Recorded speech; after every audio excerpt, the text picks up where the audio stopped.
How to fix TikTok live wallpaper not supported. Hello guys, welcome back to this new video. I'm gonna show you how to fix TikTok live wallpaper not supported problem. So all what you want to do to fix this problem is actually so easy.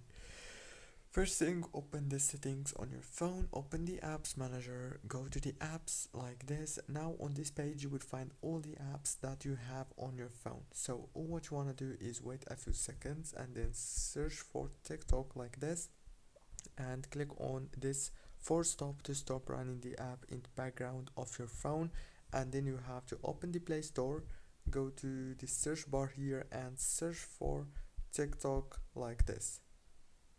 Now click here on this update to update your TikTok into the latest version. That's it guys for today's tutorial. Don't forget to like, subscribe. Thank you for watching until the very end. See you later.